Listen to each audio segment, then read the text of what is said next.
இந்த நாளிலே பேசும்படி ஆவியானவர் சிந்தையிலே வைத்த வார்த்தை, பட்டயத்துக்கு தப்பி மீந்த ஜனம் வனாந்திரத்தில் இரக்கம் பெற்றது. பட்டயத்துக்கு தப்புவிக்கிறார். நாம் ஏன் காக்கப்படுகிறோம்? நாம் ஏன் எப்படி இந்த நாளை கண்டோம் என்று கேட்டால், அவர் நம்மை தப்புவித்தார். ஆமென் சொல்லுங்க. தேவன் தான் ஒவ்வொரு நாளையும் கிருபையாய் காணப்படுகிறார். கைகளை உயர்த்தி ஹல்லேலூயா. தேவன் கிருபையாய் காணப்படுகிறார். தேவன் தப்புவித்தார். தேவன் தப்புவிக்கிறார். ஆமென்.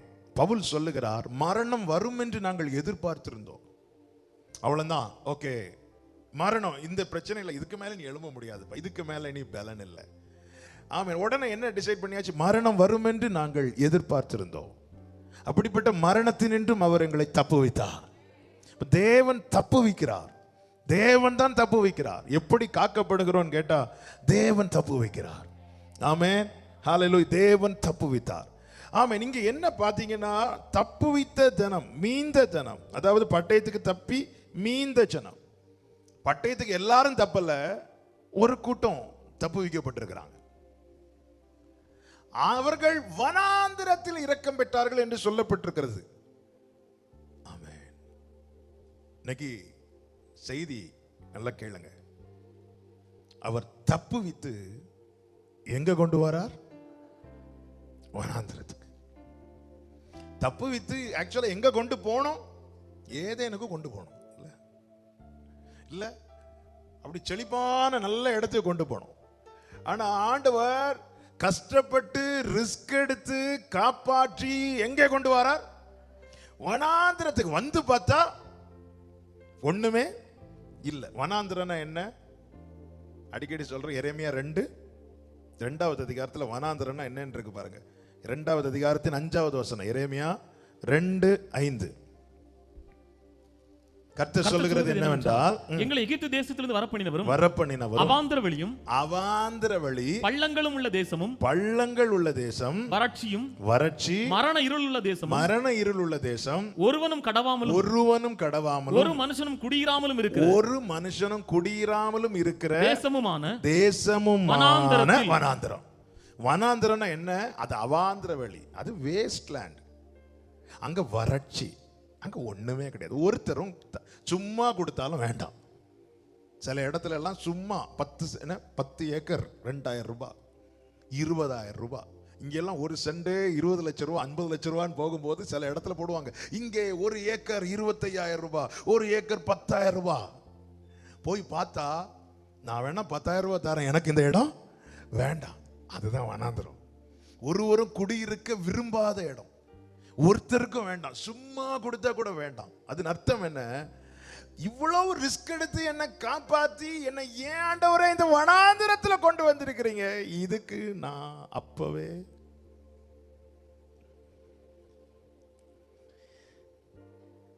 இந்த வனாந்திரத்துல கொண்டு வரவா எங்களை காப்பாற்றினீங்க ஆண்டவரே? இதுக்கு நீங்க காப்பாற்றாமலே இருந்திருக்கலாமே ஆண்டவரே, இதுக்கு நான் அப்பவே செத்திருக்கலாமே ஆண்டவரே என்கிற கேள்வியோட யாராவது இதை கேட்டுக்கொண்டிருப்பீர்களே, ஆனால் உங்களோடு தான் கர்த்தர் இந்த நாளிலே பேசுகிறார்.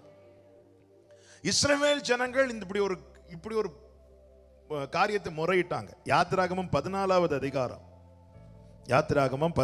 அதிகாரத்துல அதனுடைய 10வது வசனத்தையும் 11வது வசனத்தையும் வாசிங்க. பார்வோன் சமீபித்து வருகிற போது இஸ்ரவேல் புத்திரர் தங்கள் கண்களை ஏறெடுத்து பார்த்து எகிப்தியர் தங்களுக்கு பின்னே வருகிறதை கண்டு, 11வது வசனம், அன்றியும் அவர்கள் மோசேயை நோக்கி எகிப்திலே பிரேத குழிகள்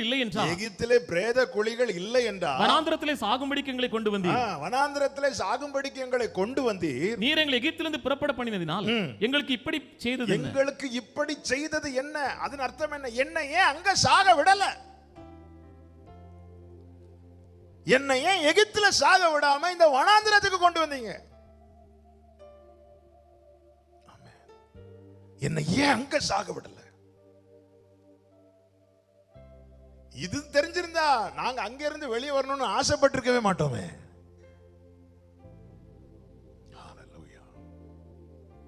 இன்னைக்கு அநேகருடைய வாழ்க்கையில புலம்பல் இதுவாதான் இருக்குது. ஆமென். எகிப்தில பிரேத குழிகள் இல்லை என்றா எங்களை வனாந்திரத்தில் சாகும்படி கொண்டு வந்தீர், எங்களை அங்கிருந்து புறப்பட பண்ணி எங்களுக்கு இப்படி செய்தது என்ன? அதாவது ஆண்டவரே எனக்கு இப்படி ஒரு நன்மை செய்தீரே என்று பாடுவாங்கன்னு பார்த்தா ஜனங்க என்ன பாடுனாங்க? எனக்கு ஏன் ஆண்டவரே இப்படி பண்ணீங்க, என்னை ஏன் எகிப்தில இருந்து கொண்டு வந்தீங்க? இதுதான் ஜனங்களுடைய, அந்த இஸ்ரவேல் ஜனங்களுடைய முறையிடுதல் மாத்திரமல்ல, பல நேரத்தில் சில காரியங்கள் கைவிட்டு போவது போல இருக்கும்போது, சில காரியங்கள் நமக்கு தலைக்கு மேலே போறது போல இருக்கும்போது, பல நேரங்களில் நாம கூட அப்படிதான் சொல்லுவோம், ஆண்டவரே இதுக்கு அப்பவே அங்கேயே செத்துருக்கலாம், அப்படியே போயிருக்கலாமே ஆண்டவரே, என்னை ஏன் ஆண்டவரே காப்பாத்தி காப்பாத்தி கொண்டு வரீங்க? ஆமென். கர்த்தர் நம்ம கூட பேச விரும்புகிறார். எனவே தான் சமயத்துக்கு ஏற்ற வார்த்தையை தந்துட்டே இருக்கிறார், தந்து கொண்டே இருக்கிறார். பாருங்கள், சில நேரத்தில் பிரசங்கமாக நிறைய காரியங்களை ப்ரிப்பேர் பண்ணுவோம். நம்ம தியானிக்கிறத பிரசங்கமாக எழுதுவோம். பிரசங்கமாக எழுதுவேன், டைரியில் அப்படியே எழுதி வைத்து நல்லா அதை தியானிச்சு எழுத வைப்போம். ஆனால் அந்த டைமுக்கு அந்த வார்த்தை இல்லை, வேறொரு வார்த்தைனா அந்த வார்த்தையை கொண்டு வந்து இடைபடுவார். பாருங்க, ஏன்? அதன் அர்த்தம் என்ன? எதற்காக? ஆண்டவர் வார்த்தையின் மூலமாய் நம் மத்தியில் வெளிப்பட விரும்புகிறார், வெளிப்பட விரும்புகிறார். ஆண்டவர் இன்னைக்கு சொல்லுகிற வார்த்தை இதுதான். உன்னை நான் அவ்வளவு கஷ்டப்பட்டு, உன்னை நான் ரிஸ்க் எடுத்து காப்பாற்றி வனாந்திரத்துக்கு கொண்டு வந்தது எதற்கு தெரியுமா? என் இரக்கத்தை உனக்கு காட்டுறதுக்காக.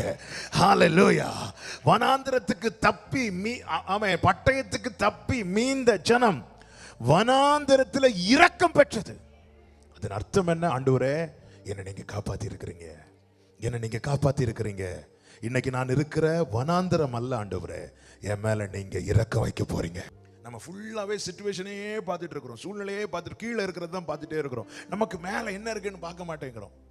கிருபையாய் காத்தாரு, உன் பக்கத்தில் 1000 உன் வலதுபுறத்தில் 10,000 விழுந்த போதும் 1000 நடுவில் இருந்து உன்னை மட்டும் கிருபையாய் காத்தது.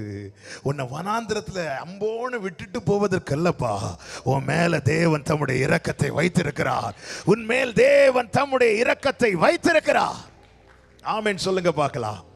பட்டயத்துக்கு தப்பி மீந்த ஜனம் வனாந்திரத்தில். அப்படி என்றால் இந்த நாட்களில் என் வாழ்க்கை இப்படிப்பட்ட ஒரு வனாந்திரமா இருக்கிறதே என்ற கண்ணீரோடு இருக்கிறவங்க, நீங்க கொஞ்சம் கடந்து வந்த பாதையை திரும்பி பாருங்க.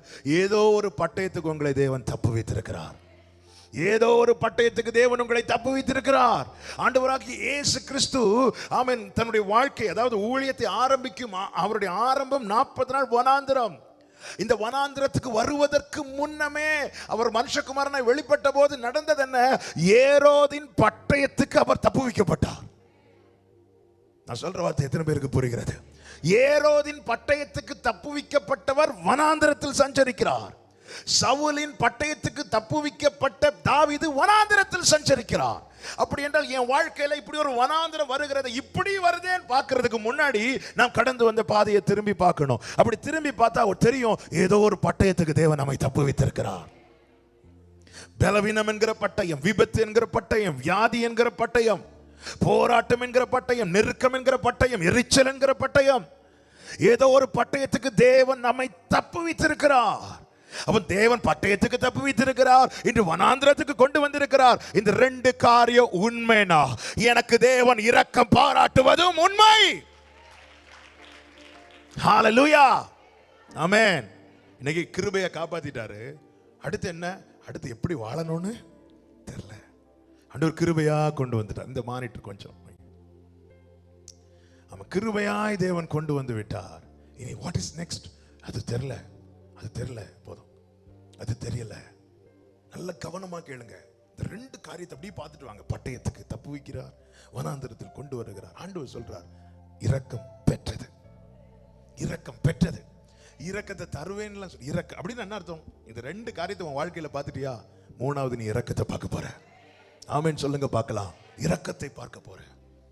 வேதத்திலிருந்து ஒரு சில காரியங்களை நான் முன்வைத்து சொல்லி நான் புரியும்படியாக நல்ல கவனமா கேளுங்க. எப்பவுமே ஆண்டவர் இன்னைக்கு என் வாழ்க்கை எப்படி இருக்கு அப்படின்னு பார்க்கிறதுக்கு முன்னாடி என் வாழ்க்கையில் ஏதாவது பட்டயம் வந்துச்சா? எஸ். ஹல்லேலூயா. பட்டயம் வந்துச்சா? ஆமா. இல்ல, மரண கண்ணிகள் வந்துச்சு. மரணத்துக்கும் எனக்கும் 1 அடி தூரம் மாத்திரம். தாவீது சொல்லுகிறான், எனவேதான் அவன் வனாந்திரத்திலே துதித்தான். வனாந்திரத்திலே புலம்பவில்லை, வனாந்திரங்களில் துதித்தான். ஏன்? அவன் பட்டயத்துக்கு தப்புவிக்கப்பட்டவன். நாம் பல நேரங்களிலே வனாந்திரத்தை மட்டும்தான் பார்க்கிறோமே தவிர பட்டயத்துக்கு தப்புவிக்கப்பட்டதை பார்க்கல. அவருக்கு தெரியாது அங்க வனாந்திரத்தில் ஒண்ணும் இல்லைன்னு. அவருக்கு தெரியாத வனாந்திரத்தில் ஒன்றும் இல்லை என்று. இயேசு கிறிஸ்து வனாந்திரத்திலே இருந்தபோது அவரை சூழ ஜனங்கள் இருக்கிறாங்க. சீஷர்கள் வந்து சொல்றாங்க, இங்கே ஒண்ணும் இல்லை, இவங்களை அனுப்பி விடுங்க. இவங்களை ஆண்டவர் சொன்னா அவங்களை உட்கார வைட்டார். ஹல்லேலூயா. இந்த வெறுமனே நமக்கு அந்த சம்பவம் தெரிஞ்சதுனால தெரியுது. சம்பவம் தெரியலைன்னா நம்ம என்ன சொல்லியிருப்போம்? என்னாண்ட ஒரு சீஷர்களை அனுப்பி விடுங்கன்னு சொல்றாங்க, நீங்க வேற வனாந்திரத்துல. இவன் அப்படி விடக்கூடாது, இவனை கொஞ்சம் வனாந்திரத்துல உட்கார வை. ஆண்டவர் 3 நாள் இருந்துட்டாங்க. ஆண்டவர் பாவம், ஆண்டவர் அவங்களுக்கு கொடுக்க ஒண்ணு இல்லை, அனுப்பி விட்டுருங்க ஆண்டவர். அது அத்தனை இந்த வனாந்திரத்திலிருந்து அவங்களை கொஞ்சம் வெளியே வெளியே போக விட்டுருங்க ஆண்டவர். வனாந்திரத்திலிருந்து வெளியே போக விட்டுருங்க ஆண்டவர். ஆண்டவர் சொன்னா வெளியே போக விட மாட்டேன், அவங்களை உட்கார வைட்டார். பல நேரத்தில் நம்முடைய ஜெபம் இந்த சீஷர்கள் சொல்றது போலதான் இருக்கு. இந்த வனாந்திரத்திலிருந்து என்ன வெளியே விட்டுருங்க. ஆண்டவர் சொன்ன, நான் எப்படி விடுவேன்? நீ என்கிட்ட எல்லாம் வந்திருக்கிற, உட்கார். ஹல்லேலூயா. நீ வனாந்திரத்துல வரல, நீ கால்நடையாய் நடந்து என்கிட்ட வந்திருக்கிற. ஹல்லேலூயா. நீ வனாந்திரத்தை பார்த்து வந்தேன்னா உன்னை நான் அனுப்பி விட்டுருவேன். நீ என்ன பார்த்து வந்ததில்ல, நான் வனாந்திரத்தை தான் அனுப்பி விடுவேனே தவிர உன்னை அனுப்பி விட மாட்டேன். ஆமென் சொல்லுங்க பார்க்கலாம். ஹல்லேலூயா. நீ வனாந்திரத்தை பார்த்து வந்தா உன்னை அனுப்பி விட வேண்டாம், வனாந்திரம் போயிரு. நீ என்ன பார்த்து வந்ததுனால நான் வனாந்திரத்தை தான் அனுப்பி விடுவேன். வாழ்க்கையில் இருக்கிற இல்லாமையை தான் அனுப்பி விடுவேன். இல்லாமை தானாங்க வனாந்திரம், அதை நான் அனுப்பி விடுறேன். நீ உட்கார், நீங்க காட்டுங்க, அதுக்கப்புறம் நான் உட்கார். நீ முதல்ல உட்கார், நான் காட்டுறேன். பட்டயத்துக்கு தப்பி மீந்த ஜனம் வனாந்திரத்திலே இரக்கம் பெற்றது.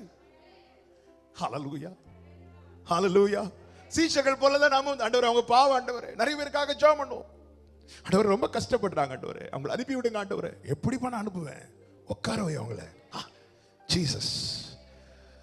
12 சீஷர்கள் ஜனங்களுக்காக துடிக்கிறாங்க. வேண்டாம், 3 நாள்ப்பா, 3 நாள் இந்த வனாந்திரத்தில் இருக்கிறாங்கப்பா, அனுப்பி விடுங்க ஆண்டவரே. ஏசு சொல்ற, 3 இல்ல 30 நாளானாலும் அனுப்ப மாட்டேன், உட்கார வை. ஹல்லேலூயா. அவங்க வந்தது வனாந்திரத்தை பார்த்துல, அவங்க வந்தது என்ன பார்த்து. ஹல்லேலூயா, ஹல்லேலூயா. பட்டயத்துக்கு தப்பி மீந்த ஜனம் வனாந்திரத்தில் இரக்கம் பெற்றது. இரக்க வேதம் சொல்லுகிறது, அவர்கள் திருப்தி அடைந்தார்கள். அதுதாங்க தேவ இரக்கம். தேவன் பாராட்டுகிற இரக்கம் நம்மை திருப்தி அடைய பண்ணும். ஆமென். ஹல்லேலூயா. நம்ம பல நேரத்தில் ஆண்டவர் இதுல இருந்து வெளியே கொண்டு வாங்க, வெளியே கொண்டு வாங்க, வெளியே கொண்டு வாங்க, இப்படி ஜெபம் பண்றோம். ஆனா இன்னைக்கு கொஞ்சம் என்ன ஆண்டவரே, பட்டயத்துக்கு தப்பி என்ன இந்த வனாந்திரத்துல கொண்டு வந்திருக்கிறீங்க. நான் நம்புறேன்ப்பா, நீங்க இரக்கத்தை பாராட்ட போறீங்க, இரக்கம் பாராட்ட போறீங்க. ஆமென் சொல்லுங்க பார்க்கலாம். ஹல்லேலூயா. நீ நல்லவர், சர்வ வல்லவர். பாடுங்க. நீ நல்லவர், சர்வ வல்லவர். ஓ உம் இரக்கத்திற்கு முடிவே இல்லை.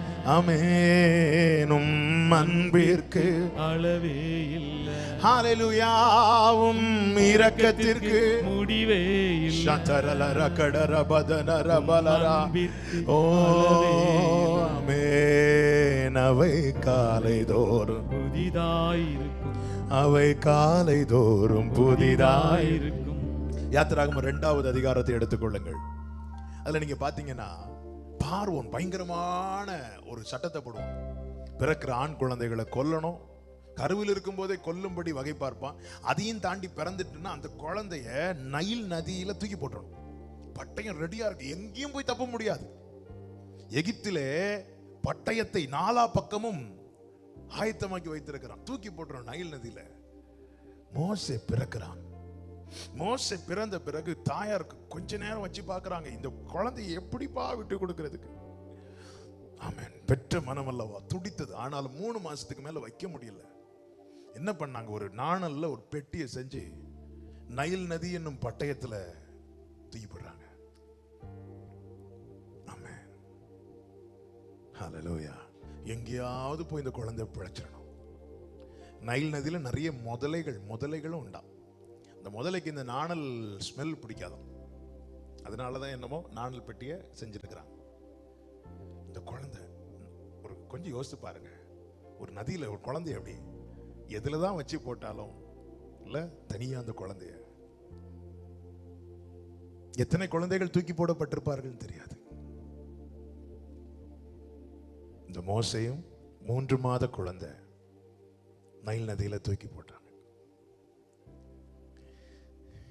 எங்கேயாவது நதி போய் எங்கேயாவது போகும், எங்கேயாவது போய் பொழைச்சிக்கோன்னு பார்த்தா கரெக்டா அது யார் கையில் கிடைக்குது? பார்வோனுடைய குமாரத்தின் கையில கிடைக்குது. ஆனா தேவன் இந்த நைல் நதியிலிருந்து காப்பாற்றிட்டார். நல்ல கவனமா கேட்கணும். தேவனுடைய கிருபை தான் நம்மை பாதுகாக்கிறது. நாம் எங்கே காக்கப்படுகிறோமோ அங்கே தேவ இரக்கம் நம்ம மேல இருக்கிறது. அவ எடுக்கும் போதே எப்படி எடுக்கிறா பாருங்க. அதனுடைய 6வது வசனத்தை வாசிங்க. அதை திறந்த போது பிள்ளையை கண்டாள். பிள்ளை அழுதது. பிள்ளை அழுதது. அடுத்த வார்த்தை, அவள் அதின் மேல் இரக்கமுற்று. அவள் அதின் மேல் இரக்கமுற்று. இது எபிரேயர் பிள்ளைகளில் ஒன்று. இது எபிரேய பிள்ளை. இத தூக்கி போடுன்னு தூக்கி போடல. பட்டயம் கொடூரமான, நல்ல கவனிங்க, மோசேக்கு எதிராய் ஆயத்தம் பண்ணப்பட்ட பட்டயம் மிகவும் வலிமையானது. ஆனால் தேவன் வைத்த இரக்கம் அதைவிட பெரியது, அதைவிட பெரியது. ஹல்லேலூயா. உனக்கு விரோதமாய் உருவாக்கப்படுகிற எந்த ஆயுதத்தை காட்டிலும் உனக்கு தேவன் பாராட்டுகிற இரக்கம் பெரியது. ஆமென். பிள்ளை அழுதுச்சான். இன்னும் அதை கொஞ்சம் ஆழமா பாருங்க. பிள்ளை அழலைன்னா, பிள்ளை அழுத போது அவள் அதின் மேல் இரக்கமுற்று. நான் ஆவிக்குரிய கண்ணோட்டத்தோடு சொல்லுகிறேன். வனாந்திரத்தில் சிரிக்க முடியுமா? அழ முடியுமா? அழதான் முடியும். ஆமென். ஜீசஸ். பட்டயத்துக்கு தப்பி நைல் நதியிலேயே குழந்தை போயிருக்கணும். குழந்தை அழுது இருக்குமா? அழுது இருக்காது. அழுதுக்கு வாய்ப்பே இருந்திருக்காது. இது நைல் நதியிலிருந்து காப்பாற்றப்பட்டுச்சு. காப்பாற்றப்பட்ட பிறகு என்னதான் வெளிப்பட்டுச்சு? அழுகை. ஆண்டவர் அன்னை கிருபையா காத்தாரு. அப்ப சிரிங்க. எப்படி சிரிக்க முடியும்? நான் இருக்கிற நிலைமைக்கு எங்க சிரிக்கிறதுக்கு, எப்படி சிரிக்கிறதுக்கு இல்ல? பிள்ளை அழுத போது இரக்கம் வெளிப்படுது. இரக்கம் வெளிப்படுது. எல்லாம் தெரியுது. இது எபிரேய குழந்தைகளில் ஒன்று என்றார். ஆமென். எபிரேய பிள்ளைகள் ஒன்று என்றார். நான் ஆவிக்குரிய கண்ணோட்டத்தோடு சொல்ல வேண்டிய வார்த்தையை மட்டும் சொல்றேன். வாழவே விடக்கூடாதுன்னு நினைச்ச இடத்துல தான் இவனை வாழவே விடக்கூடாது, இவனை எக்காரணம் கொண்டு வாழ விடக்கூடாதுன்னு எந்த இடத்துல நினைச்சாங்களோ அதே இடத்துல தான் மோசே கர்த்தர் வளர விட்டார். இதுதான் தேவ இரக்கம். இன்று உன்னை அழ விடுவதை குறித்து கலங்காதே. நாளை அது உன்னை வளர விடுவதற்காய் தேவன் ஆயத்தம் பண்ணின காரியம். இன்னைக்கு தேவன் ஆண்டவரே நைல் நதியிலிருந்து காப்பாற்றப்பட்ட மோசையை அழ விட்டீங்க ஆண்டவரே. எதற்காக? அதே இடத்துல வளர விடுவதற்காக. வாக்கிலும் செய்கையிலும் வல்லவனானான் என்று அப்போஸ்தலர் 7வது அதிகாரத்தில் பார்க்கிறோம். ஆமென். எந்த இடத்துல இவன் வாழவே கூடாது, அந்த பிள்ளைங்க வாழவே கூடாது, வாழவே கூடாதுன்னு நினைச்ச இடத்துல தான் கர்த்தர் வளர விடுகிறார். சங்கீதக்காரன் தாவீது அதைதான் சொல்லுகிறார். 41வது சங்கீதம் அதனுடைய 5வது வசனம். 41வது சங்கீதத்தின் 5வது வசனம். அவன் எப்பொழுது சாவான்? அவன் எப்பொழுது சாவான்? அவன் பேர் எப்பொழுது அழியும்? அவன் பேர் எப்பொழுது அழியும் என்று என் சத்துருக்கள் எனக்கு விரோதமாய் சொல்லுகிறார்கள். அவன் எப்போ சாவான்? அவன் பேர் எப்பொழுது? அடுத்த வசனத்தை வாசிங்க. ஒருவன் என்னை பார்க்க வந்தான் வஞ்சனையாய் பேசுகிறான். அவன் தன் இருதயத்தில் அக்கிரமத்தை சேகரித்துக் கொண்டு தெருவிலே போய் அதை தூற்றுகிறான். என் பகைஞர் எல்லாரும் என் மேல் ஏகமாய் முணுமுணுத்து எனக்கு விரோதமாய் இருந்து எனக்கு பொல்லாங்கு நினைத்து தீரா வியாதி அவனை பிடித்துக் கொண்டது. படுக்கையில் கிடக்கிற அவன் இனி எழுந்திருப்பதில்லை. என்னெல்லாம் பேசுவாங்கல்ல, அவன் எப்போ இனி அவ்வளவுதான், இனி அவன் வாழ்க்கை போச்சு. ஆமென். சிலர் பாருங்க ரொம்ப நெருக்கத்தில் இருப்பாங்க, ஆனால் ஆண்டவரை நம்பி இருப்பாங்க. அவங்க இருக்கிற நெருக்கத்தை பார்த்து மற்றவர்கள் சொல்லுவாங்க, இவங்க இனி இப்படி போய் தற்கொலை தான் பண்ண போறாங்க, இனி என்ன பண்ண போறாங்க? இனி அவன் எழுந்திருப்பதில்லை. அவன் எப்போ சாவான்? அவன் பேர் எப்போ அழியும்? இந்த சூழ்நிலையின் நடுவில் தான் தேவ இரக்கம் பெற்றவன் வளருகிறான். ஆண்டவரே அவங்க இப்படி சொல்றாங்க, இவங்க இப்படி சொல்றாங்க, இதையே பார்த்து கேட்டுட்டு இருந்தா நாமே தளருவோம். நம்ம எதை பார்க்கணும்னா, பட்டயத்துக்கு என்னை தப்புவித்து வனாந்திரத்துக்கு கொண்டு வந்திருக்கிறார். இப்ப இங்கே வனாந்திரத்தில் எதுவும் இல்லை, ஆனா என்னை கொண்டு வந்தவர் எனக்கு இரக்கம் பாராட்டுகிறார். அவன் எப்போ சாவான், அவன் பேர் எப்பொழுது அழியும், இப்படி சொல்லுகிறவர்கள் நடுவில் தான் கர்த்தர் மோசேயை வளர விட்டார், கர்த்தர் தாவீதை வளர விட்டார். எத்தனை பேர் இந்த பகல் வேளையில நம்புறீங்க தேவ இரக்கம் இந்த வனாந்திரத்தில் என்னை வளர பண்ணும்? கைகளை உயர்த்தி ஆமென் சொல்லுங்க பார்க்கலாம். தேவ இரக்கம். எல்லாரும் வலது கரத்தை உயர்த்தி, இதை யார் எங்கிருந்து கவனித்து கொண்டிருந்தாலும் சரி, உங்கள் வலது கரத்தை உயர்த்தி நான் சொல்றத அப்படியே சத்தமா ரிப்பீட் பண்ணி சொல்லுங்க. தேவ இரக்கம் வனாந்திரத்திலே என்னை வளர பண்ணும். தேவ இரக்கம் என்னை வளர பண்ணும். தேவ இரக்கம் நான் இருக்கிற இந்த சூழ்நிலையிலேயே என்னை வளர பண்ணும். ஹல்லேலூயா. ஆமென். எங்கே இந்த பிள்ளைய வாழவே விட பிஞ்சு குழந்தைகளை கொல்லணுங்கிற சட்டம் போடப்பட்ட அரண்மனைனா எவ்வளவு கொடூரமான மனதை உடையவர்களா இருந்திருப்பாங்க பாருங்க. சரிப்பா, குழந்தைங்க பாவம். அது நடுவில் அந்த தேவ இரக்கத்தை யார் மூலமாய் வெளிப்பட வைக்கிறார்னா பார்வோனுடைய குமாரத்தின் மூலமாய். இரக்கம் உள்ளவர் அவருங்க. இன்னைக்கு மனுஷன் இறங்குறானா அது மனுஷனா செய்யறது இல்ல, தேவ இரக்கத்தின் வெளிப்பாடு அது. அல்லேலூயா. யூதர்களுக்கு அநேக நம்பிக்கைகள் உண்டு. அதுல ஒரு நம்பிக்கை என்ன தெரியுமா? ஆண்டவர்கிட்ட நிறைய காரியங்கள், நம்ம ஒவ்வொரு ஊர்லயும் அவங்கவுங்களுக்குன்னு நிறைய காரியங்கள் உண்டு. அதுல ஒரு காரியம் என்ன அப்படின்னா, ஆண்டவருக்கு 100 இரக்கங்கள் உண்டா. அதில் ஒன்றை மனிதர்களுக்குள்ளே வைத்திருக்கிறாராம். இன்னைக்கு ஒருத்தங்க விழுந்து கிடக்கதும் ஓடி போய் தூக்குறாங்கன்னாலும், அல்லது ஒருத்தங்க ஹெல்ப் பண்றது, இது எல்லாம் இப்படி ஒருத்தங்க இறங்கி செய்யற காரியம் பாருங்க. கடந்த நாள் ஒரு நியூஸ் பார்த்தேன். ஒருத்தர் தன்னுடைய காரையோ எதுவும் விற்று இலவசமா ஆக்சிஜன் வந்து இல்லாதவங்களுக்கு கொடுத்துட்டு இருக்காரு. இதெல்லாம் இரக்கத்தின் வெளிப்பாடு. இந்த இரக்கம் என்பது தேவன் மனுஷனுக்குள்ளே வைத்த அந்த ஒன்று. இதே போல 100 அவர்கிட்ட இருக்கான். இப்படி வந்து அவங்க சொல்றாங்க. நான் எதற்கு இதை சொல்றேன் அப்படின்னா, அவருக்கு இரக்கம் 100 அல்ல, அவருடைய இரக்கம் அனாதியா இருக்கிறது. நம்பர்ஸ்ல சுருக்கவே முடியாது. அப்ப இன்னைக்கு மனுஷங்கிட்ட ஒரு இரக்கம் வெளிப்படுதுன்னா அது தேவன் வைத்தது. ஆமென் சொல்லுங்க பார்க்கலாம். அப்ப பார்வோன் குமாரத்தை இறங்குறா அப்படின்னா அவளா இறங்கல, அவளை இறங்க வைத்தார். ஹல்லேலூயா. சத்துருக்களுக்கு முன்பதாக பந்தியை ஆயத்தப்படுத்துகிறவர் கர்த்தர். வனாந்திரத்தை மாற்றவில்லை, சூழ்நிலையை மாற்றவில்லை. உடனே பார்வோனை அடிக்கல, பார்வோன் அப்படி எதுவுமே செய்யல ஆண்டவர். நம்ம பல நேரத்தில் இந்த வனாந்திரத்தை மாற்றுறதுக்கு பிளான் பண்ணிட்டு இருக்கிறோம். அவர் சட்டமும் மாறல, அப்படியே தான் இருக்கு, அப்படியே தான். மோசே 40 வயசு, மோசே வளர மட்டும் எதையும் ஆண்டவர் கை வைக்கவே இல்லை. மாறாக அது நடுவில் மோசே வளர விட்டுட்டே இருக்கிறார். ஆண்டவர் ஏற்றுக்கொண்டு பட்டயத்துக்கு தப்பி 5 வருஷம் இருக்கலாம், 10 வருஷம் இருக்கலாம், 5 மாசம் இருக்கலாம், 3 மாசம் இருக்கலாம். திரும்பி பார்த்தா எதுவுமே மாறல, வனாந்திரமாகவே இருக்கு. ஆனா ஒண்ணு சொல்ல முடியும், தேவ இரக்கம் நம்மை வளர பண்ணி கொண்டிருக்கிறது. ஆமே. ஏதாவது மாறுச்சா? 5 வருஷம் ஜெபம் ஏதாவது மாறுச்சா? 3 வருஷம் ஜெபம் ஏதாவது மாறுச்சா? ஒண்ணும் மாறல. ஆனா ஒண்ணே ஒண்ணு கிடைச்சிட்டே இருக்கு, தேவ இரக்கம். பார்வோன் மாறல, சூழ்நிலை மாறல, எதுவும் மாறல. ஆனா தேவ இரக்கம் கிடைத்தபடினாலே அந்த குழந்தை வளர்ந்தது, அந்த பிள்ளை வளர்ந்தது, வாக்கிலும் செய்கையிலும் வல்லவனானான். வனாந்திரத்தில் வளர பண்ணுவார். எங்கே இவன் வாழவே கூடாதுன்னு நினைச்சாங்களோ அங்கதான் தேவன் வளர பண்ணுகிறார். ஆமே. இந்த நைல் நதியில தூக்கி போட்ட குழந்தைய எங்க வேணாலும் இந்த நதி இழுத்துட்டு போயிருக்கலாமே, ஏன் கரெக்டா அங்கதான் கொண்டு வந்து விட்டது? எங்கே உன்னை வாழ தகுதியற்றவள்னு நினைக்கிறாங்களோ அங்கதான், அங்கேயும் வச்சிருக்கிறாரா திரும்ப ஆண்டவரை. ஒண்ணு என்ன மாத்துங்க, இல்லைன்னா அவங்கள மாத்துங்க. சிலருடைய புலம்பல் என்ன, டெய்லி எனக்கு இவங்க பேசுறத கேட்க முடியாது. ஒண்ணு என்ன இங்கிருந்து கொண்டு போங்க, இல்லைன்னா அவங்கள இங்கிருந்து கொண்டு போங்க. எதையுமே செய்ய மாட்டார். மோசைய சின்ன வயசுலயே கொண்டு போயிருக்கலாமே, ஆண்டவருக்கு வளர விட்டு தான் கொண்டு போனார். தேவன் எல்லாவற்றையும் ஏற்கனவே நிர்ணயித்து விட்டார். அப்ப இது நடுவில் ஆண்டவர், இந்த வார்த்தைகள் நடுவில் நான் எப்படி வாழ முடியும்? அங்கேதான் தேவ இரக்கம்.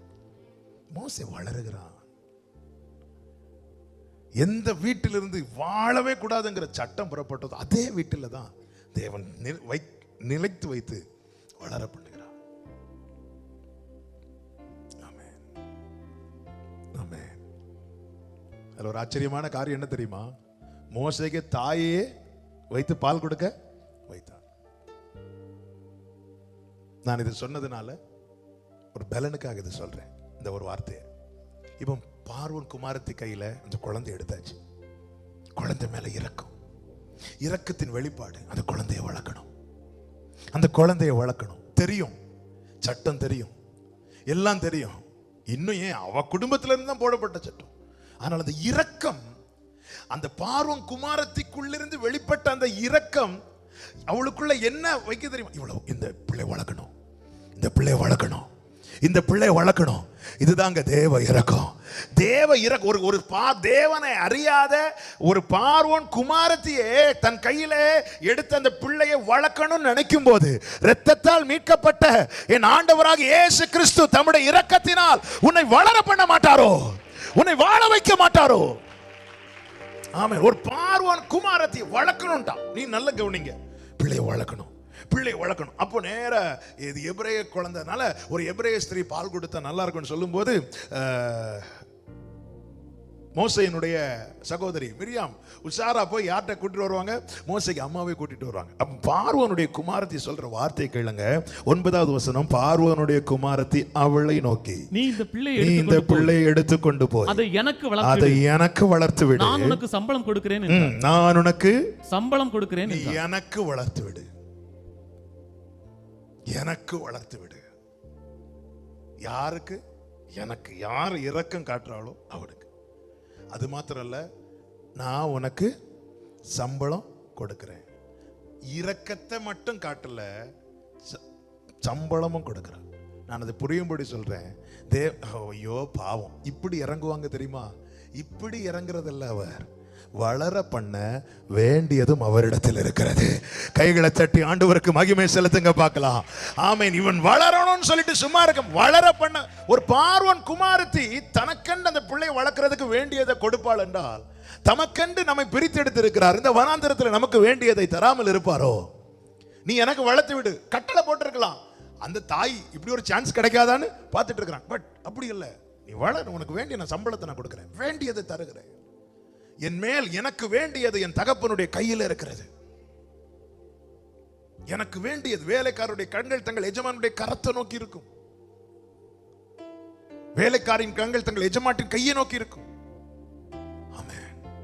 நான் இதை பெற்றோருக்கு ஒரு வார்த்தை சொல்லுகிறேன். பார்வோன் குமாரத்தி தான் கையில் எடுத்த பிள்ளையை மோசையின் தாயின் இடத்துல கொடுத்து, இதை எனக்கு வளர்த்து விடு, உனக்கு வேண்டிய சம்பளத்தை நான் தருகிறேன். பிள்ளைகள் யாரால் வரும் சுதந்திரம்? கர்த்தர் தந்தது. கர்த்தர் தந்ததை கர்த்தருக்கென்று தான் வளர்க்கணும். கர்த்தருக்கென்று வளர்த்து பாருங்க, உங்களுக்கு வேண்டியதை அவர் தருவார். நீ எப்படியாவது வளர்த்துருல, எனக்கென்று வளர்த்து விடு, எனக்கென்று வளர்த்து விடு, உனக்கு வேண்டிய சம்பளத்தை நான் தரேன். கர்த்தர் தந்ததை கர்த்தருக்கென்று வளர்த்து பாருங்க, சம்பளம் அங்கிருந்து வரும், தேவை அங்கிருந்து சந்திக்கப்படும். எல்லா வீட்லயும் பார்வோன் வீட்டுல இருந்து சம்பளம் போச்சா? இல்ல, இந்த வீட்டுக்கு போச்சு. ஏன்? அங்க வளர்ற பிள்ளை அவளுக்கென்று வளர்க்கப்பட்ட பிள்ளை. கர்த்தருக்கென்று வளர்த்து பாருங்க. நாம் நமக்கென்று தான் வளர்க்கிறோம். அதனாலதான் நாம ரொம்ப கஷ்டப்பட வேண்டியிருக்கு. கர்த்தருக்கென்று ஆரம்பத்திலிருந்து கர்த்தருக்கென்று வளர்த்து பாருங்கள். கர்த்தருக்கென்று பிரதிஷ்டை பண்ணு, கர்த்தருக்கென்று அர்ப்பணித்து வளர்த்து பாருங்கள். சம்பளம் அங்கிருந்து வரும். இயேசுவின் நாமத்திலே சொல்லுகிறேன். ஆமென். ஆமென். வர மாட்டேங்குது. ஹல்லேலூயா. கர்த்தருடைய சுதந்திரம் தான் பிள்ளைங்க. கர்த்தரால் வரும் சுதந்திரம். எங்கே வாழவே விடக்கூடாது நினைச்சாங்களோ அங்கே வளர விட்டார். தேவ இரக்கம் நம்மை வளர பண்ணும். ஹல்லேலூயா. இரண்டாவதாக 1 ராஜாக்களின் புஸ்தகம் 19வது அதிகாரம் 4வது வசனம் 14வது வசனத்தை வாசிக்க கேட்கலாம். 1 ராஜாக்கள் 19 4வது வசனம் 14வது வசனம். அவன் வனாந்திரத்தில் ஒரு நாள் பிரயாணம் போய் ஒரு சூரை செடியின் கீழ் உட்கார்ந்து தான் சாக வேண்டும் என்று கோரி, போதும் கர்த்தாவே, போதும் கர்த்தாவே, என் ஆத்துமாவை எடுத்துக்கொள்ளும், என் ஆத்துமாவை எடுத்துக்கொள்ளும், நான் என் பிதாக்களை பார்க்கிறவன் நல்லவன் ஆண்டவரே, என்னை எடுத்துக்கொள்ள ஆண்டவரே, போது ஆண்டவரே. வனாந்திரத்துல வனாந்திரத்தை கொஞ்சம், வனாந்திரம் என்பது நம்முடைய வாழ்க்கை மேல ஒரு வெறுப்பை கொண்டு வரக்கூடியது. போது ஆண்டவரே. ஆமென். சில சொல்லுவாங்க தெரியுமா, இந்த ஒரு காரியம் மட்டும் செட்டில் ஆகி, என் பிள்ளைங்க லைஃப் மட்டும் செட்டில் ஆயிட்டுன்னா போயிடலாம். அப்படி சொல்றவங்க போகவே மாட்டாங்க. அது வேற. சரி, பிள்ளைங்க லைஃப் செட்டில் ஆயிட்டுல, போறீங்களா கேட்டு பாருங்க. வேணா நீ போ. சிலர் பாருங்க, இந்த ஒரு காரியத்தை மட்டும் பார்த்துட்டேன்னா பிரச்சனை இல்லை, போதும் ஆண்டவரே. நல்லா புரிஞ்சுக்கோங்க, தேவன் நம்மை வாழ வைத்திருப்பது 10ல் 1 11 இருப்பதற்கல்ல. நமக்கென்று நியமித்த ஓட்டத்தை என்னதான் ரட்சிக்கப்பட்டேன்னு சொன்னாலும், என்னதான் நான் ரட்சிக்கப்பட்டவன், நான் ஞான ஸ்நானம் எடுத்தவன், நான் அபிஷேகம் என்ன சொன்னாலும், நியமித்த ஓட்டத்தை ஓடி முடிக்காம நித்தியத்தை சுதந்திரிக்க முடியாது. எனவே வாழவே பிடிக்கல, எனக்கு வெறுப்பா இருக்கு, அப்படியெல்லாம் வாயிலிருந்து வரவே கூடாது. காலம் கர்த்தருடைய காலம், ஒவ்வொருத்தருக்கும் ஒவ்வொரு டைம் செட் பண்ணியிருப்பார், அதுக்குள்ள ஓடி முடிக்கணும். நியமித்த ஓட்டத்தை ஓடி முடிக்காமல் நித்தியத்தை சுதந்திரிக்க முடியாது. பவுல் என்ன சொல்றான், நல்ல போராட்டத்தை பவுல் சொல்லுவாரு, இந்த தேகத்தை விட்டு பிரிந்து அவரோடு போய் இருக்க எனக்கு ஆசை, ஆனா நான் இப்போ வாழ்றது உங்களுக்கு பிரயோஜனமா இருக்கும். ஏன்? எனக்கான ஓட்டத்தை நான் முடிக்கல. எல்லாரும் ரட்சிக்கப்பட்டவங்களுக்கு ஆசை என்னங்க? அதாவது நமக்கு பரலோகம் கன்ஃபார்ம்ங்கிற நிச்சயம் இருந்தாலே அடுத்த செகண்ட் நம்ம என்னதான் ஏங்குவோம், எப்போ வருவீர் ஆண்டவரே. ஏன் இப்ப நம்ம கேட்க மாட்டோம்னா நமக்கு தெரியும் இப்ப வந்தாலாம். ஏமே இயேசுவே சீக்கிரம் வாரம், கை தூக்க வேண்டாம். கடந்த 5 நாட்கள் ஜெபங்களில் 5 நாள் நீங்க எடுத்த பர்சனல் பிரேயர்ல, அப்பா சீக்கிரம் வாங்கப்பா அப்படி சொன்னவர்கள் எத்தனை பேர்? கை தூக்க வேண்டாம். ஆமே, யாராவது இருக்கிறீங்களா? ஹலோ, ஆன்லைன்ல பார்க்குற அன்பு விசுவாசிகளே, கடந்த 5 நாட்கள் ஜெபத்தை பாருங்க, அதுல ஒரு ஜெபத்திலேயாவது சீக்கிரம் வாங்க ஆண்டவரே.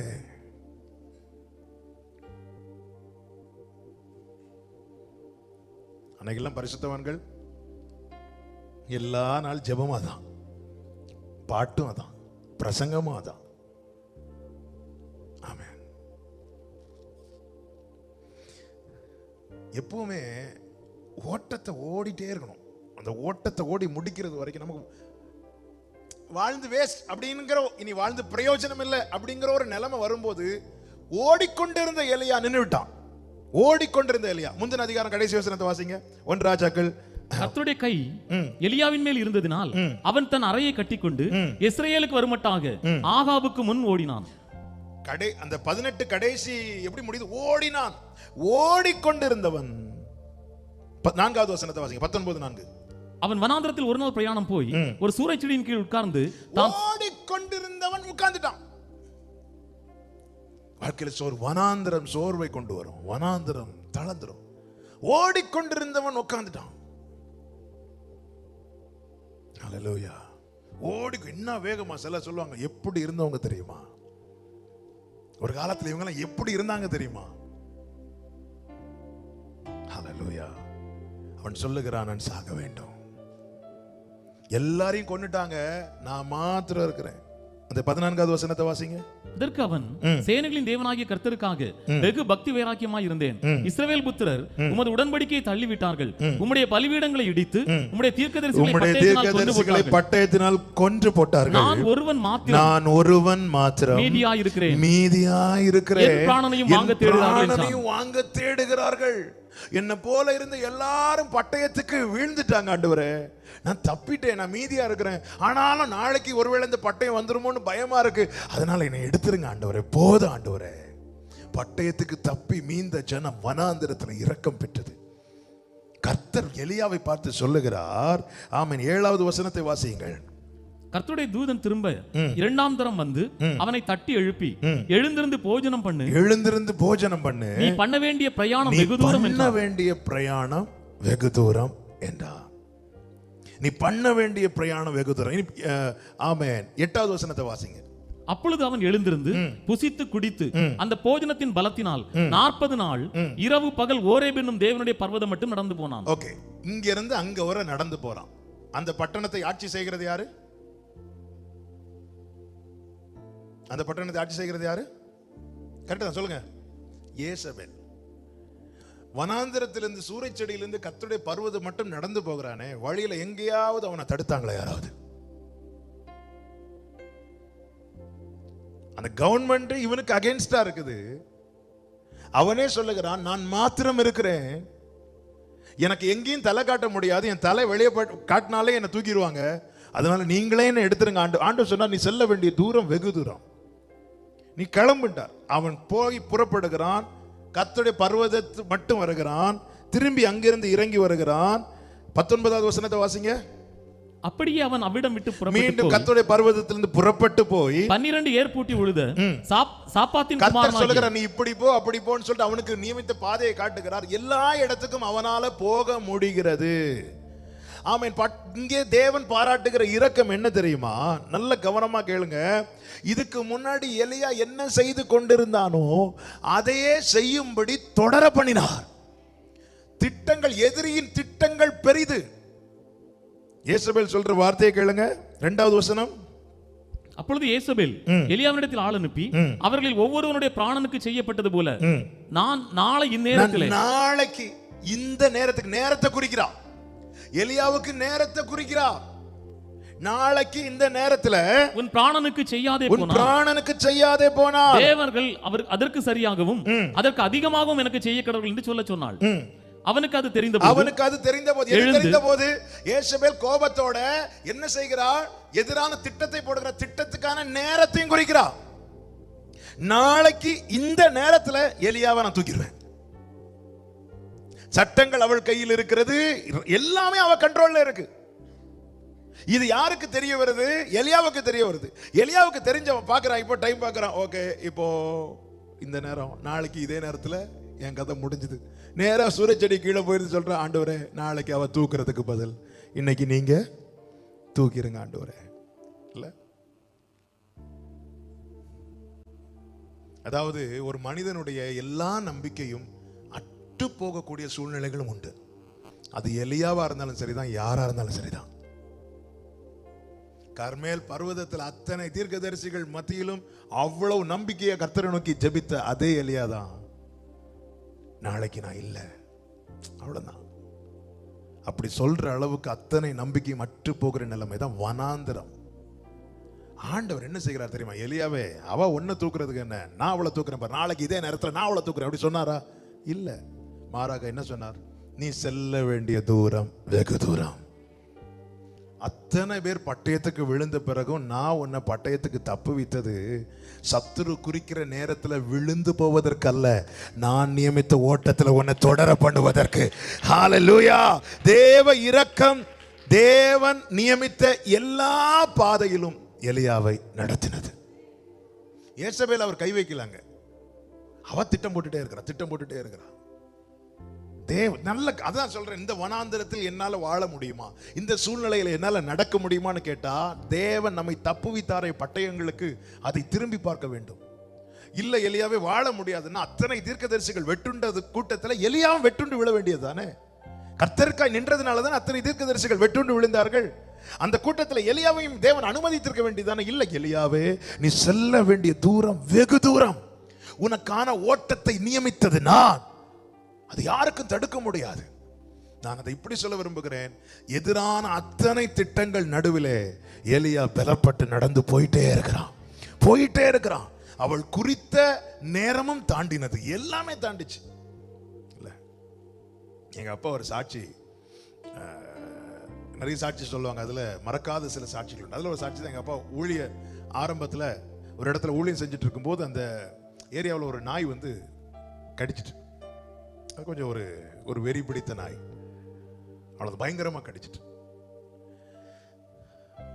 அப்போ சொன்னாங்க, அவ்வளவுதான், அந்த நாயும் செத்துட்டு நினைக்கிறேன். அப்போ சொன்னாங்க, இவ்வளவு நாள்ல இவங்க வந்து இருக்க மாட்டாங்க, செத்துருவாங்க அப்படின்னு. அந்த குறிப்பிட்ட நாள் வந்துச்சு. அந்த இரவுல இன்னொரு பொழுது விடிந்தால் அல்ல. அப்போ சபையில் இருக்கிற சிலர் வாலிபர்கள்லாம் வந்து அப்பாவை சுத்தி இருக்கிறாங்க. என்ன அப்படின்னா, அவரை தூங்க விட்டுறக்கூடாது, இந்த டைம் தாண்டுதான், தூங்க விட்டுறக்கூடாதுன்னு சொல்லிட்டு எல்லாரும் சுத்தி இருக்கிறாங்க. சுத்தி கரெக்டா 12 மணி தாண்டல வந்து எல்லாரும்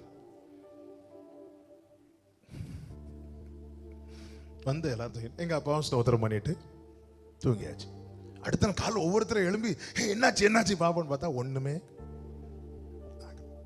சில நேரத்தில் நம்மளே டைமை செட் பண்ணுவோம். அதே போலதான் எங்க அப்பா ரட்சிக்கப்பட்ட ஆரம்பத்தில் வேறு மார்க்கத்திலிருந்து ரட்சிக்கப்பட்டதுனால அவங்க ஃப்ரெண்ட் ஒருத்தர் பயங்கரமா கோபம் வந்து சொன்னார், நாளை நான் பாரு, நான் உனக்கு அகைன்ஸ்டா மந்திரவாதம் பண்ண போறேன். அதெல்லாம் ஒண்ணு இல்லை, சும்மா நான் மந்திரவாதம் பண்ணுவேன். 3வது நாள் இதே நேரத்தில் ஒரு டைமை குறிச்சு, இன்னையிலேருந்து 3வது நாள் இதே நேரத்தில் உனக்கு ஏதாவது ஆகலைன்னா என் பேரை மாற்றிக்கோ, என் வல்லமையும் உன் வல்லமையை பார்ப்பேன்னு சொல்லிட்டு போயிட்டாப்புல. அது ஆரம்பம் அல்லவா. அப்போ ஜெபம் பண்ணிட்டு விட்டாங்க. 3வது நாளும் ஆச்சு. 4வது நாள் சரி இவன் சொன்னானே போய் ஒன்று பார்த்துட்டு வரும், பார்த்தியா எனக்கு ஒன்றும் ஆகலை, பார்த்தியா ஆண்டவர் என்ன காத்தாரு பார்த்தியாருன்னு சொல்லணும்னு சொல்லிட்டு நேராக போய் அவங்க வீட்டுக்கு போனால் அவங்க அம்மா அப்படி சோகமாக இருக்கிறாங்க. என்னாச்சு அந்த ஆளுக்கு பேரை சொல்லி, அந்த அவன் எங்கே அப்படின்னு, உனக்கு ஒன்றுமே தெரியாதா? ஒன்றுமே தெரியாதுப்பா, அவன் ஹாஸ்பிட்டலில் இருக்கிறான். ஏன் ஹாஸ்பிட்டலில் இருக்கலாம்? நேற்று சாயங்காலம், அதாவது அவர் அந்த நண்பர் குறித்த டைம், நேற்று சாயங்காலம் அவன் ஒரு பாலத்தில் சும்மா நின்றுட்டே இருந்தான். அப்போ அந்த வழியாக ஒரு குடிகாரன் போயிட்டு இருக்கிறான். ஹே நீ ஏன் இங்கே நிற்கிறேன்னு கேட்டான். நான் சும்மா நிற்கிறேன்னா. சும்மா எப்படிடா நீங்க நிற்கலான்னு சொல்லிட்டு அவனை அடித்து கீழே தூக்கி போட்டுட்டு, எப்போன்னு எங்கள் அப்பா கேட்டாங்க. நேற்று சாயங்காலம் 5 மணிக்கு, அதாவது எண்ணி 3வது நாள் சாயங்காலத்தில் அவன் குறித்த டைம். எப்பவுமே நம்ம பல நேரத்தில் நல்ல கவனமாக கேளுங்க. நம் பிறக்கு முன்னமே நம் பிறப்பு எப்போ இறப்பு எப்போன்னு நேரத்தை நம்ம அப்பா ஏற்கனவே குறித்து வச்சுட்டாரு. ஹல்லேலூயா, ஆமென் சொல்லுங்க. நம்புறவங்க மாத்திர கைகளை உயர்த்தி ஆமென் சொல்லுங்க பார்க்கலாம். பிரசங்கி 3:1 தானே, எல்லாவற்றுக்கும் ஒரு காலம் உண்டு. பிரசங்கி 3:1 வாசிங்க. ஒவ்வொன்றிற்கும் ஒவ்வொரு காலம், ஒவ்வொன்றுக்கும் ஒரு காலம் உண்டு. வானத்தின் கீழ் இருக்கிற ஒவ்வொரு காரியத்துக்கும், வானத்தின் கீழ் இருக்கிற ஒவ்வொரு காரியத்துக்கும் ஒவ்வொரு சமயம். நல்ல நல்ல ஆக்சுவலா வந்து நான் இன்னொரு காரியம் உங்களுக்கு நான் சொல்லி கொடுக்குறேன், நீங்க செய்வீங்க. நம்ம வந்து சர்ச்சில் வாசிட்டு போறோம், வீட்டில் மெடிடேட் பண்ணும்போது அந்த ஒவ்வொரு வேர்ட் பை வேர்டா வந்து நம்ம மெடிடேட் பண்ணணும். எல்லாவற்றுக்கும் காலம் உண்டு. ஓகே, வானத்தின் கீழ் இருக்கிற ஒவ்வொரு காரியத்துக்கும் ஒவ்வொரு சமயம், ஒவ்வொரு காரியத்துக்கும். நான் என் பிள்ளைய ஸ்கூல்ல சேர்க்கிற டைம் கூட உண்டு. நான் சொல்றது எத்தனை பேருக்கு புரியுது? ஒவ்வொரு காரியத்துக்கும் ஒவ்வொரு சமயம் உண்டு. அடுத்த வார்த்தை, பிறக்க ஒரு காலம் உண்டு, பிறக்க ஒரு காலம் உண்டு, இறக்க ஒரு காலம் உண்டு, இறக்க ஒரு காலம் உண்டு, நட ஒரு காலம் உண்டு, நட்டதை பிடுங்க ஒரு காலம், நட ஒரு காலம் உண்டு. அதாவது ஒரு காரியத்தை துவங்குறதுக்கு, பிசினஸ் ஸ்டார்ட் பண்றதுக்கு ஒரு காலம் உண்டு. அதற்கான பலனை அனுபவிக்கிறதுக்கு ஒரு காலம் உண்டு. அடுத்து கொல்ல ஒரு காலம் உண்டு, கொல்ல ஒரு காலம் உண்டு, குணமாக்க ஒரு காலம் உண்டு, குணமாக்க ஒரு காலம் உண்டு, இடிக்க ஒரு காலம் உண்டு, கட்ட ஒரு காலம் உண்டு, கட்ட ஒரு காலம் உண்டு, அழ ஒரு காலம் உண்டு, அழ ஒரு காலம் உண்டு, நகைக்க ஒரு காலம் உண்டு, நகைக்க ஒரு காலம் உண்டு, புலம்ப ஒரு காலம் உண்டு, புலம்ப ஒரு காரணம் உண்டு, நடனம் பண்ண ஒரு காலம் உண்டு, காலம் உண்டு. கற்களை இப்படி எல்லாம் சொல்லிவிட்டு எல்லாத்துக்கும் காலம் உண்டு, காலம் உண்டு, காலம் உண்டு, காலம் உண்டு, காலம் உண்டு சொல்லிட்டு 11வது வசனத்தை வாசிங்க. அவர் சகலத்தையும் அதினதின் காலத்திலே நேர்த்தியாக செய்திருக்கிறார். எல்லாத்துக்கும் காலம் உண்டு, எல்லாவற்றையும் அவர் நடத்துவார். ஒவ்வொரு காரியத்துக்கும் ஒவ்வொரு காலம் உண்டு, அதை அவர் செய்வார். நம்புறவங்க கைகளை உயர்த்தி ஆமென் சொல்லுங்க பார்க்கலாம்.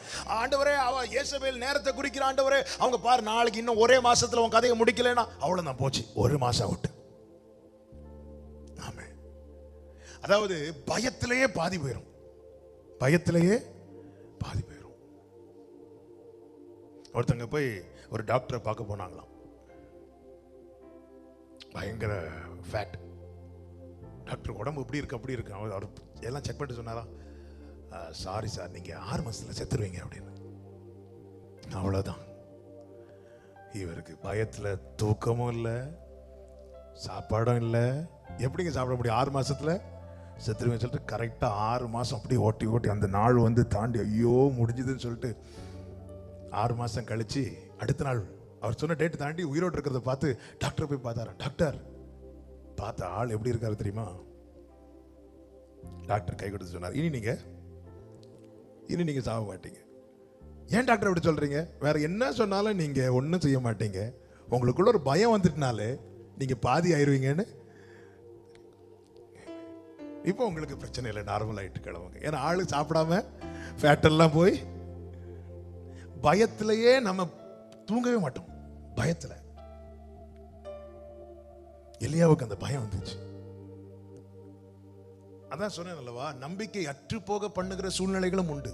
ஓடிக்கொண்டிருந்தவன் உட்கார்ந்துட்டானா பாத்துக்கோங்க. அந்த நம்பிக்கை, அதாவது நல்லா புரிஞ்சுக்கோங்க, நல்லா ஜெபம் பண்ணிட்டு இருப்பாங்க, திடீர்னு அவங்களால ஜெபிக்கவே முடியாது. ரீசன் என்ன தெரியுமா? அவங்களுக்குள்ள இருந்த கொஞ்சம் நம்பிக்கை போயிட்டு. ஜெபிக்கிற நேரத்துல இருந்து உட்கார்ந்து இப்படி பார்த்துட்டே இருப்பாங்க. நான் இங்கே சொல்லல, வீட்டில் உங்க பர்சனல் ப்ரேயர்ல நீங்க நோட் பண்ணிக்கோங்க. 18வது அதிகாரத்துல தன் தலை முழங்காலில் படுமட்டும் 7 தரம் குனிந்து ஜெபம் பண்றான். ஒரு கப்பை ஏதாவது தெரியுதா பாரு, இல்ல. உடனே ஜெபத்தை விட்டானா, இல்ல. நம்பிக்கை இருக்குள்ள, நம்பிக்கை இருக்கு, ஜெபத்தை விடல. நடக்கிறது வரைக்கும் ஜெபம் பண்ணிட்டு இருக்கிறான். அதே எலியா 19வது அதிகாரத்துல ஜெபிக்கிற நேரத்துல ஜெபிக்கிறத விட்டு போத ஆண்டவர் வேணா எடுத்துருங்க, என்ன பண்ணீங்கன்னு சொல்லி தூங்கிட்டான். ஏன்? இருந்த கொஞ்சம் நம்பிக்கையும் போயிட்டு. ஏன்? எல்லாமே ஏசபேல் கையில இருக்கு. அவ எனக்கான நேரத்தை குறிச்சிட்டா, அவ்வளவுதான் முடிஞ்சது. வேதம் என்ன சொல்லுகிறது? அவர் சத்துருக்களின் இஷ்டத்துக்கு ஒப்பு கொடுக்க மாட்டார். அப்படி ஒப்பு கொடுத்திருந்தாருன்னா எத்தனையோ பட்டயத்துக்கு நம்ம இல்லாமலே போயிருந்திருப்போம். ஹalleluya. இன்னைக்கு உங்க வாழ்க்கையில ஜெபமே இல்லையா? சிலர் வேணும் ஜெபிக்க மாட்டாங்க, நான் அவங்கள சொல்லல. சிலருக்கு ஜெபிக்கிற நல்ல ஜெபம் பண்ணிட்டு இருந்தவங்களுக்கு ஜெபம் அப்படி கம்ப்ளீட்டா ஸ்டாப் ஆயிரும்.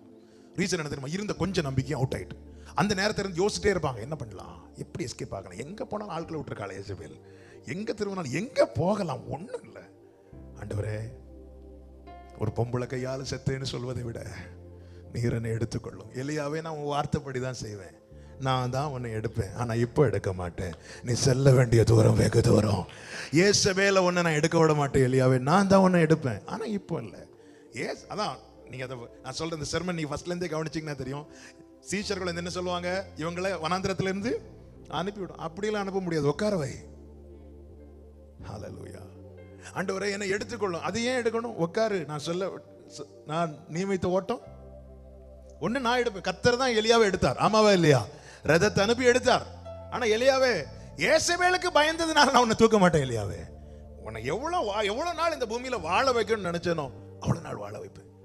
இந்த ஓட்டத்தை நீ ஓட, நீ வா, வந்து பர்வதத்துல வா. யார் தடுக்கிறா பாப்போம்? பர்வதத்துல வந்தா யாருக்கும் தடுக்க முடியல. போய் எலிசாவை அபிஷேகம் பண்ணு, யார் தடுக்கிறா பாப்போம்? போய் எலிசாவை அபிஷேகம் பண்ணு, யாருக்கும் தடுக்க முடியல. நாள் குறித்தவள், நேரம் குறித்தவள் அப்படியே உருன்னு இருக்கிறா. எலியாவை ஓட விட்டுட்டே இருக்கிறார். இதே போல பவுலுக்கு அகைன்ஸ்டா ஒரு டீம் கொஞ்சம் யூதர்கள் எழும்புவாங்க பாருங்க. அப்போஸ்தலர் 23வது அதிகாரம், நேரம் போய்விட்டது. 23வது அதிகாரம் அதனுடைய 12வது வசனத்தை வாசிங்க. 12. விடியற் காலமான போது யூதர்கள் சிலர் ஒருமித்து தாங்கள் பவுலை கொலை செய்யும் அளவும், நாங்க பவுலை கொலை செய்யும் அளவும் புசிப்பதும் இல்லை குடிப்பதும் இல்லை என்று சபதம் பண்ணி கொண்டார்கள். எத்தனை பேர் சபதம் பண்ணாங்களோ? இப்படி கட்டுப்பாடு பண்ணி கொண்டவர்கள் 40 பேருக்கு அதிகமாக இருந்தார்கள். இப்படி சபதம், இவங்க சபதம் பண்றதுக்கு முன்னாடியே கர்த்தர் ஒரு காரியத்தை தீர்மானிச்சிட்டார். என்ன? 11வது வசனம். அன்று ராத்திரியிலே கர்த்தர் பவுலின் அருகே நின்று, அதாவது அடுத்த நாள் காலையில 40 பேர் சபதம் பண்ண போறாங்க. என்ன சபதம்? இந்த பவுலை கொல்லாம நாங்க இனி தண்ணி கூட குடிக்க மாட்டோம். அதற்கு முந்தின இரவிலேயே கர்த்தர் பவுலுக்கு தரிசனமாகி, பவுலே அந்த வார்த்தை நல்ல கவனம். அன்று ராத்திரியிலே கர்த்தர் பவுலின் அருகே நின்று, கைகளை உயர்த்தி ஒரு ஆமென் சொல்லுங்க பார்க்கலாம். எப்பவுமே சில வார்த்தைகளை சில இடத்துல நின்றுதான் சொல்லுவார். பயப்படாதேன்னு சொல்றாருனாலே பக்கத்துல இருக்கிறார்னு அர்த்தம். திடன் கொள்ளுன்னு சொல்றாரு, பக்கத்துல இருக்கிறார். அவர் அன்று ராத்திரியிலே கர்த்தர் பயப்படாதேன்னு சொன்னார், அப்படி சொல்ல வேண்டியதுதான். அல்ல, அருகே நின்று பக்கத்துல நின்னு திடன் கொள், நீ என்னை குறித்து எருசலேமிலே சாட்சி கொடுத்தது போல ரோமாவிலும் சாட்சி கொடுக்க வேண்டும் என்றார். விடியற் காலமான போது 40 பேர் பிளான் பண்றான், இவனை கொல்லாம நாங்க தண்ணி கூட குடிக்க மாட்டோம். எனக்கு சங்கடம் என்னன்னா, எத்தனை நாள் தண்ணி குடிக்காம எத்தனை பேர் செத்தான்னு தெரியல. யாருக்கு கையாவது பவுல் மேல பட விட்டாரா? இல்ல. நான் நினைக்கிறேன் ஒரு நாள் இருந்து பார்ப்பாங்க, 2 நாள் இருந்து பார்ப்பாங்க, 3 நாள் இருந்து பார்ப்பாங்க. கொஞ்சம் தண்ணியாவது குடிக்க, லீடர் ஒரு ஆள் லீடரா இருப்பாங்களே, கொஞ்சம் தண்ணியாவது குடிக்க விடு. தேவ இரக்கம். எத்தனை சபதங்கள் தேவ பிள்ளைகளுக்கு விரோதமாய். நாளைக்கு 40 பேர் சபதம் பண்ண போறானா, இன்னைக்கு நைட்டே என் பக்கத்துல வந்து நிக்கிறவர் தான் என் ஆண்டவர். ஹalleluya, ஹalleluya, ஆமென் சொல்லுங்க பார்க்கலாம். எவ்வளவு நல்ல தேவனை ஆராதிக்கிறோம். உனக்கு விரோதமாய் உருவாக்கப்படும் எந்த ஆயுதமும் வாய்க்க. பவுலே, நீ நிக்கணும். ஓகே, நீ நிப்ப. ஆமென், ஹalleluya. தேவ இரக்கம் நம்மை தொடர பண்ணும். தேவ இரக்கம் நம்மை வளர பண்ணும். தேவ இரக்கம் நம்மை தொடர பண்ணும். ஆண்டவரே, நீர் என் மேல் வைத்திருக்கிற இரக்கம் இந்த வனாந்திரத்துல கொண்டு வந்தீரே என்றல்ல, இந்த வனாந்திரத்துல கொண்டு வந்து உம்முடைய இரக்கத்தை பெற்றுக்கொள்ளும்படியா என்னை ஆசீர்வதித்தீரே, உமக்கு ஸ்தோத்திரம். எல்லார் கண்களை மூடி ஜெபிக்கலாமா? Thank you Father. ஒரு 2 நிமிஷம் முழங்கால் போட முடிஞ்சா முழங்கால் படிட்டு. நீ நல்லவர், சர்வ வல்லவர், நீ நல்லவர், சர்வ வல்லவர், உம் இரக்கத்திற்கு அன்பிற்கு அளவே இல்லை. இரக்கத்திற்கு முடிவே இல்ல, உம் அன்பிற்கு அளவே. எனக்கு கேட்கிற அன்பு சகோதரா சகோதரி, இருக்கிற சூழ்நிலை வனாந்திரம் போல இருக்கலாம். ஆனா கடந்து வந்த பாதையை திரும்பி பாருங்க. பட்டயத்தை கொண்டு தப்பு வைத்திருக்கிறார், பட்டயத்தை கொண்டு தப்பு வைத்திருக்கிறார். அப்படி என்றால் இந்த வனாந்திரத்தில் என்ன கிடைக்கும்? தேவ இரக்கம் கிடைக்கும். அந்த தேவ இரக்கம் உன்னை வாழ வைக்கும், உன்னை வளர வைக்கும், உன்னை தொடர பண்ணும். உன்னை வாழ வைக்கும், உன்னை வளர பண்ணும், உன்னை தொடர பண்ணும். அப்படியே கண்களை மூடி ஒரு 2 நிமிஷம் நீங்க ஜெபம் பண்ணுங்க. நம்ம முடிக்க போறோம். ஆண்டவர்கிட்ட பேசுங்க. உங்க சூழ்நிலை, நீங்கள் இருக்கிற வனாந்திரம் என்ன என்பது உங்களுக்கு நல்லா தெரியும். ஆண்டவரே,